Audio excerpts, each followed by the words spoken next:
Hello there, everybody. Welcome back. I'm here to be talking about Inside Out 2. Now, this is the sequel to the 2015 big success, and both with critics, audiences, and financially. And it follows the main girl, Riley, as she's still, growing up and, moving along with life, and all the emotions in her head of, joy, fear, anger, disgust, sadness. And it's basically at that transition page where you're going from, kind of like childhood innocence and all, and then going into the world of, high school. And so it's obviously around that time period you get, you have like growth spurts like puberty, and you start to get these different emotions like, you get more anxious about stuff, you're envious of other people, and you have some embarrassment about how your appearance is and what you do and say to try to impress others and all sorts of stuff. And so naturally you get these other emotions like some of that I just mentioned that come into the picture into how you are developing. And that's the main plot here, is these emotions enter into the mind of Riley, and they're basically taking more control over the other emotions. And so it's a big thing going on there, and and that's basically the main scattered premise of the film. Now, I'm mostly giddy because this is the first movie that I got to see in a theater this year, and maybe that's more of my excitement for being able to see this. And also, I did get to see it with two family members of mine, my grandma and aunt, which I had a couple days. I went up to Georgia with them, which was a lot of fun.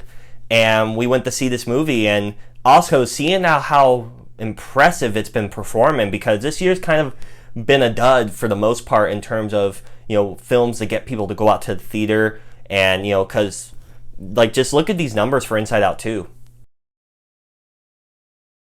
And again, this is only in, I believe, a little over 2 weeks. Truly impressive, remarkable numbers. And I think that also goes to the point of the film, because the film is really entertaining, and it has there were some good moments that made me laugh. There were some good jokes in there, and there's some good lessons for kids to have about it's okay, stuff's gonna happen where you're gonna grow apart. Like, for example, two of her friends from when she was younger were going to a different high school, and so they aren't gonna be with each other in school. And she's having some type of emotions on how to deal with that, on top of trying to impress some of these older kids because she's really into hockey and she wants to try to get onto this team and to be with them. And so there's just a bunch of stuff going on, like inner teen angst type of stuff about what you want to do while you're in the early stages of getting into high school, and changing how things used to be with your certain friend groups, trying to find new friend groups without also coming off as mean to your others. And there's just a bunch of stuff going on there. On top of the real world stuff, you have a journey with the emotions that were banished and sent away, while the new emotions of anxiety, led by anxiety, that take over, and they're trying to make their way back to help Riley be how Riley was. And then there's a really cool journey there, and some fun little moments and animation gags and just references to stuff. There was something that reminded me of Blue's Clues that was in here, which was really funny.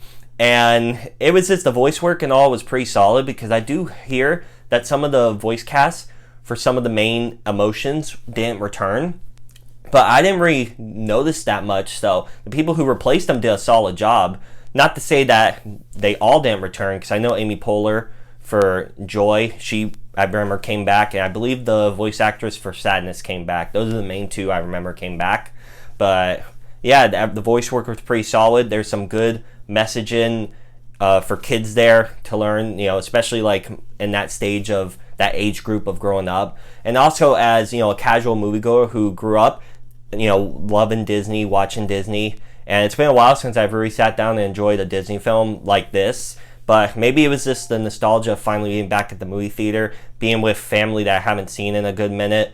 But it just hit me in a type of way, and I had a lot of fun with this movie in terms of the performances from the voice work. The animation was pretty solid and really good.